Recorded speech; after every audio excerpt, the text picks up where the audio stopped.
I was not a 5-star, 4-star, 3-star, 2-star. You had to be all in or all out. And I was like, man, they working you too hard for me to be second guessing myself. He said, Kez, if I get another one of these notes from Coach Bowden about you, I'm gonna run you till your feet fall off. Man, what's up, y'all? It's Freddie Stevenson from Trials of Triumph. Once again, I want to take the time out to thank all you guys for supporting the channel, man. The growth has been amazing. We're going to keep providing great episodes for you this year. We have another great one this week with Kez McCorvey. He talks about his time at Florida State, learning under Coach Bobby Bowden, and ultimately finding his faith. But first, I'd like to take the time out to thank our sponsors, Concord Coffee, Indie Atlantic Films, and T1RX. But let's get into this episode. I appreciate you taking the time out your busy schedule to pull up on us. Oh, man, I'm excited, man. Really just excited to get a chance to sit down and talk with you, man. Yes, sir. I want to, you're a person that I've been able to watch from afar, but to connect with you over the past few months. It's a blessing to finally sit down with you and then, put a face with, a voice. Because, like I said, I've seen you from afar and admired what you guys did before us. So just to be able to sit down with you and, fellowship and, get some words of wisdom from you, I appreciate you taking time out your busy schedule. No, Freddie, I appreciate you too as well. And I'm so sad. This is what I'm sad about. I've been around the program for a long time. And for some reason, I was out of town when you guys were going through your run. Mm-hmm. And so I was here like in the late 90s too, when that 99 team was coming around. I was around that team a little bit. I was around afterwards. But then I started coaching and I was away coaching. And then you guys won this national championship and I missed a whole generation of guys that I wanted to spend time with. And I kind of prided myself on being around and being involved with those programs. And I feel like I missed it. And so I'm glad to get a chance to kind of circle back and get a chance to, fellowship and meet some of the guys and just kind of develop the relationships that you love being in as football is concerned. Sure. I know Rashad Green was always trying to connect us. Yeah. That's my guy. Yeah. But yeah, everything, because Rashad, we're going to film with him and we'll get him next time that we're up here. But everything happens on the guy's timing, man. You know that for sure. Yeah. I want to talk to you about the beginning, growing up in Mississippi. Yeah. Yeah, so I grew up in Mississippi, and in my little area too, it was very competitive. I grew up with a couple of Florida State guys. Terrell Buckley was in my neighborhood. We grew up together. We did not like each other.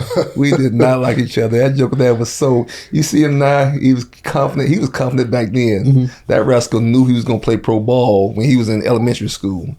And I believed him too, because he just had a knack for making plays. And so we grew up together in the same neighborhood. Mario Edwards, we grew up in the same neighborhood together too as well. And there's a bunch of good football players in my community. Mm-hmm. And so, it was just the right place, the right time, a bunch of good athletes. We had a great football team. And so I grew out of that situation not knowing that I could go and play at Florida State. I was not a 5-star, 4-star, 3-star, 2-star, or maybe even 1. And I just came to camp. I came to camp and I was ready and I got a chance to kind of do my thing in front of some of the coaches over there and got a scholarship offer. Florida State was really my only scholarship offer. Wow. Yeah, it's crazy. Florida State was my only scholarship offer, of all the schools, and Florida State was at that time was one of the best in the whole country. It was like that was the school, and they said, "Hey, we want you." Did that kind of make you think at the time, like, if I'm good enough for this school, why isn't anybody else looking at me? Dude, I didn't even think about that. When I came to camp, I came for one purpose, was to get an opportunity at Florida State. And I didn't even think about any other school at all. Really, I really didn't. Okay. And so when I got that offer, some other schools at the end, right before signing day, they found out that Florida State wants to sign you, and they trying to jump it. They don't. I'm sure they didn't come watch me play, but they heard Florida State wanted me. And so they trying to get in, but it wasn't a legitimate, hey, we're recruiting you. But Florida State was the only school that recruited me. It was different back then. They didn't have video and online stuff like that. You just kind of word them off, and so it just kind of slipped through the cracks. But I came to camp and they saw me and they liked me, and then they said, "Hey, man, we want you." I want to talk about your time, once you got to Florida State, and we've always heard the stories about Matt Drills. Oh, snap, boy. We've always heard the stories about Matt Drills. And James Coleman, he always like, man, listen, y'all think what y'all do is bad. It's nothing like mat drills. And he showed me the videos one day, and I'm like, bro, that's crazy. Dude, that thing was miserable. Now, when I get there, right, actually, I knew about mat drills before I got there. Because Terrell called me during the springtime. He said, man, these jokers trying to kill us up here. Don't come up here, man. And then he said he called them out some of the other schools, and he said they do some of the same stuff. But when I got here, man, it was like, you don't talk about mat drills, man. And I just heard so many bad things about it. Man, it's 20 days. We had 20 days back then. It wasn't just 10 or 15. It was 20 days, and it was miserable. I mean, they wake you up at 4 o'clock in the morning. All you heard was that little spoon on the door. So Burt Reynolds had metal doors back then, and you can hear the spoon down the hall. Tap, tap, tap, tap, tap. Tap, tap, tap, tap, tap. Tap, tap, tap, tap, tap. Tap, tap, tap, tap, tap. And then finally it's your door. So I had anxiety all night long. I'm waking up at 12. I'm waking up at 1, 2. And then finally you didn't get no sleep because you just got the anxiety about mat drills. They get you down there, and it's 5 o'clock in the morning, you getting dressed and you on the mat, right? And they turn the heater on, and they got the trash cans so you can throw up in the trash cans along the mat over there. They don't let you get no water. They make you, you can't stop. You can't stop, and you just don't get no breaks. And the hard part about it is the psychological piece of it, right? What happens is right here, if you get in a good group, the older guys are in the good groups. They already know what's going on, right? And so they know how to, trick the thing. The young guys, we don't got no idea. And so what happens is you get those young guys, and then you get one guy that messes up. He messes us up for the rest of the group. So you get one guy, I ain't gonna say his name, Tiger McMillan. And he is done, right? So he is done, and he can't go fast. He making mistakes. If you make any one mistake, they let you go through the whole group, and then they bring you back. They let you go through the whole exercise. Get out of here. Send them back. Oh no! And then what happens is you go back once or twice, you done. You just physically fatigued, done, and you still they get in on you. They just get in on. They kind of smell the blood in the water, and they just kind of go after you, and they try to break you. And basically, what mat drills is trying to break you. Yeah. And but what it did for me is this right here. It made me get off the fence. You had to be all in or all out. And I was like, man, they working you too hard for me to be second guessing myself. Mm-hmm. I got to be all in. And so that's what mat drills was hard, yes. But what it did, it gave me a point of reference for my life to be able to say, you know what, if I can do mat drills, I can do this. Mm-hmm. So for me, it was a benefit. It was hard at first. It was, terrible at first. Anxiety and crazy nightmares about mat drills. But eventually it gave me, a level of, confidence that I could do certain things. I can do this. Do you think that, you kind of said it, but when you guys walked on the field, y'all were very dominant. Do you think mat drills and knowing that you guys had just went through that gave y'all that confidence to know that nobody on the field could stand with you? Dude, absolutely. Absolutely. Because you had invested so much into it, right? If I'm sitting there and eating ice out of a grown man's hand, guess what? I'm not gonna let this go. I'm not gonna let this game go. You're gonna have to. And I say it kind of in a right way, but you have to kill me to get this game. That's the mentality that I felt like I had during that period of time. Buddy, for you to get this game from me, you're gonna have to kill me. Mm-hmm. It was all or nothing. And so I think that's where to play real good football, you got to get to that point to where, I'm not going to get this up easy. If you're going to fight for this thing, you better come all day long, buddy. Mm. And so I think that's what it builds. Mat drills help build that in me to where I'm going to fight for every inch of this thing. And for you to win this game, you're going to have to do the same. You talked earlier about the pride that you have about Florida State and always wanting to stay involved in the program.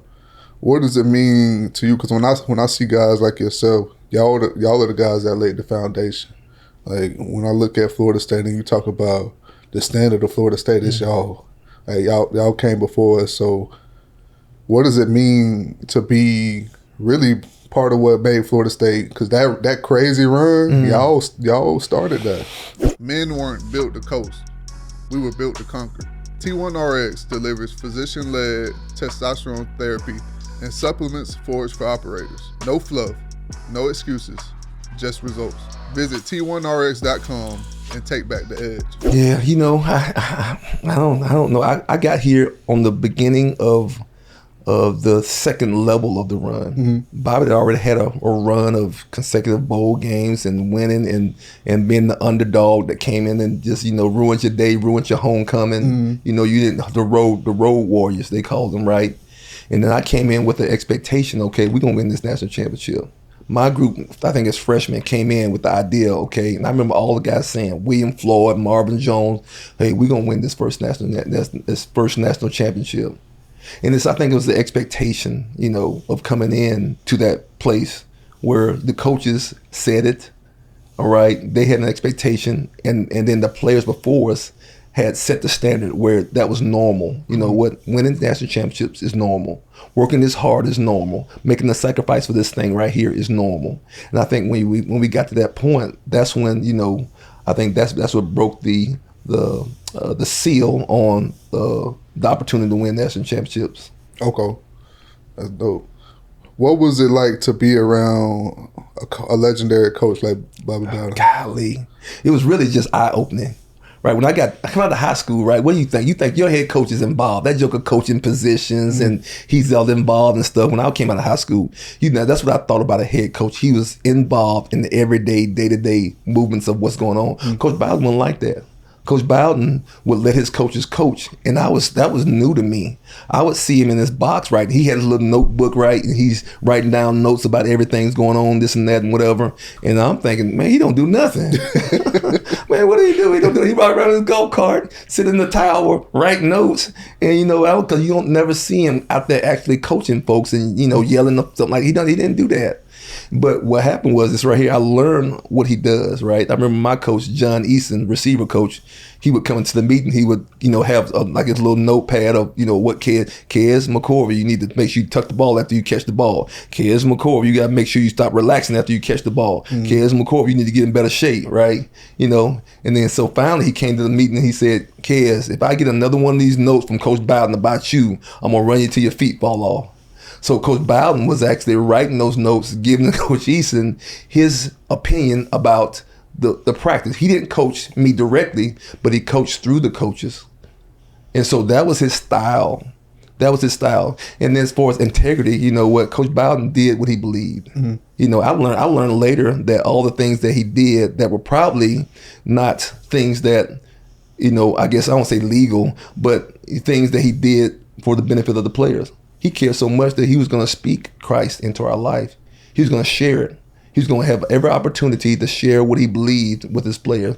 And I was not a Christian at that time. Mm-hmm. So I was resistant to it, hearing what, that was, right? I was, man, can I get to this club? I'm trying to figure out how fast I get to this club, man, get these ladies over here. But Coach Bowden set that example for us. And even when I was a senior, I'm one of your best players. And he continued to put that in the front of my life to where, hey, kids, this is the standard. Mm-hmm. And I appreciate that from him. It's a blessing. Kind of walk me through your time ultimately after you end up leaving Florida State and you playing in the league. Yeah. So, I got drafted. That was my dream. The year before, I thought about leaving out early. I had a great season, led the all ACC, all American, all that kind of good stuff like that, and decided to leave, but just scared, really, honestly, scared to leave because you don't know. But then I played my last year, and then I ended up getting drafted. Was injured that year too as well, and so go into the league and you don't get drafted as high as you wanted to. I got drafted in the 5th round. I thought I was better than that. Get drafted by Detroit Lions and Detroit, and I love my guys at Detroit too. But Detroit, the program was not where it is now today, right? Their program is really pretty good now, and culture was a little bit different than Florida State. Florida State, man, we were passionate about football, man. Passionate, man. You know what? The most intense moments, right? The expectation of being successful. We didn't have that at Detroit. We was not like that. But I felt like I got to the point to where I made it. I made it. My dream, my whole life, get to the NFL. And I get there and it seemed like, man, these jokers got just as many issues I got. You know, they just got more money, a little bit more money. You know, but these jokers got the same amount of issues. I thought my issues were gonna go away. You know, the things that I'm struggling against. Right, I grew up in a situation that when I was younger where we didn't have a whole lot. I'm trying to find my self-worth and self-value too as well, and I use football to do that. And you know, and I'm thinking that once I get to a certain level, guess what? That stuff would change. But I became a starter at Florida State. Still didn't feel super valuable, only if I performed. I became, All-American, and that still won a national championship. Got drafted. You know, playing on Sundays, right? I look across the field, I see Jerry Rice, I see Steve Young, I see all the guys that I've grown up looking up to my whole life. Bear Sanders is my next door locker mate, 4 years. Bear Sanders' little shoes is right next to my locker. Okay, had little feet, but it still seemed like all the issues you had in your life, the things that you struggle against, they were still there. And so, I enjoyed the football. I learned a lot. I felt like, I had great opportunities to play, and then, actually all going into my third year, I ended up getting injured, and so in NFL football, it's a lot of things that can go wrong, right? You got to get to the wrong place. I remember watching TV and I see guys just, on other teams. He was just on construction, and now the next week, this joker starting for the team over there. I'm like, how in the world that happened? I'm over here, sitting behind cats over here waiting for my turn, and this cat came off construction work, and now he's starting on the team over here. I'm like, what in the world is this? But I learned that that's the way God, and I wish that's the way it goes. But then also I learned that God had a purpose for me too as well. In that whole process, you think it's random, but really God is working things out for your good, And so at the time I thought it was bad, but then in hindsight, I see where God worked things out for my good. God was just using that to be able to influence me, to be able to turn me towards Him. You spent some time in NFL Europe, and then you were in the CFL. We're blessed to win a Grey Cup. Yeah. What was it? Is there a difference in the feeling when you win a national championship and then you win the Grey Cup, or is it a very similar feeling? Yeah, when the national championship, we hit the national championship, it was as a player, and you know what? After the national championship game, I felt like this right here. I felt like, man, the ride is over. I don't know if I felt relief, but I felt like, man, this wonderful ride, this wonderful season, this thing is come to an end. The whole year being the best in the nation, right? Number one offense in the nation, number one defense in the nation, right? The practices you have, right? And the games that you have coming up right there, that thing ended. And it was like, okay. That's it, huh?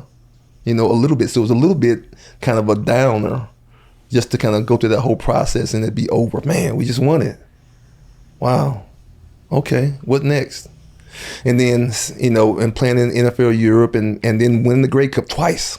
It was kind of the same. I was more happy for my guys than I was for myself because I felt like I've been at Florida State and you win a lot of games, right? 3-time all ACC champions, 28-0, national champion, all that kind of stuff. And you kind of get used to it. And then the Grey Cup, it was kind of the same thing. You kind of, okay, we supposed to win, when you get used to it. And so I was more happy for my players than I was for myself, and so the same 2 times, it was just like, it was great. I was excited for them. I expected it from myself. Honestly, you get, when you at Florida State, guess what? You expect to win, right? Yeah. You guys, you had so much success. You got to the point where, no, we put the work in and we expect to be successfto Same thing. I felt the same way. I felt it, even as a coach, I felt it. And still today, I expect to be successful. Definitely. Expect to be successful. We would like to thank Concord Coffee for sponsoring this episode. Fuel your day with Concord Coffee, Florida's favorite local roaster. Whether you're grabbing a freshly brewed cup on the go or savoring a latte crafted by our skilled baristas, Concord Coffee is all about bringing you quality and community in every sip. Visit us at our Lakeland or Gainesville locations or shop online to get your favorite beans delivered right to your door. Start your day the Concord way. Because great coffee isn't just a drink, it's an experience. Concord Coffee, where craft meets community. Make sure to visit concordcoffee.com to learn more. You talked about at every level of success, you still felt the emptiness. Yeah. How your journey after you were done playing, transitioning, walk me through the process of things coming together on your faith journey. You getting your life right with God, Christ. Yeah, you know what? It happened. It happened when I was playing pro ball. I was with Detroit, and so, you know, my second year in Detroit. Actually, let me go back. My second year in Detroit, I was on the team, and I felt like I should have been starting. When I got there, I felt like I should have been starting this Detroit team. Man, I should be starting, and didn't necessarily get the opportunity. Second year, I actually lost. Me and my wife lost our first son. I had a daughter, and she was a little pudding. And then we were getting ready to have a son, my first son, and we actually ended up having a stillbirth. And that hurt me, you know, because, you know, I grew up without my father, and been in my life. And so I wanted so much to experience that and be what I didn't necessarily have. I wanted to be that for him. And it seemed like I was taken away from me. And so, you know, you go into the season with that, and then the next year you get new coaches come in, right? And you're thinking, okay, now it's my turn. And like when they get there, you go and do your thing, and then you end up becoming a starter before the season. You know, they start putting you in the mix. Okay, Kez, you're gonna end up, you know. And I'm thinking, you know, I'm gonna get this paycheck first of all, and then, you know, I'm gonna get ready to do my thing. They needed me on this team, right? They need some of this thing that we brought from Florida State on their team to help them, you know, see what success looks like. I really believe that too as well. And then right before the first game, I end up tearing a ligament in my foot. And so I go from, you know, excited about getting my opportunity and starting finally, you know, everything in my life that I wanted to have happen, the chase up, the up chase, all right, of all the different things is right in front of me, and it's denied. And so now I can't do the things I used to do, right? I felt like I was the wolf, right? But now I'm the lamb over there, and all the cats is trying to, you know, I can't do the things I used to do. And so I ended up staying on the team still. They kept me because I was still, you know, I was making enough plays. Maybe if I get healthy that, you know, you can still come and contribute. But that whole year never really could play like I used to play. And in the middle of the season, this happened to me. We had the game against the Pittsburgh Steelers. I remember the game. And the head coach calls me into his office and he says, McCorvey, we need a special teams player. And I'm thinking to myself, well, coach, I don't play special teams. He said, yeah, I know. That's why we need your spot so we can get a special teams player. All right. And he tried to smooth it over by saying, hey, we're going to bring you back on Monday. But all I heard was fired.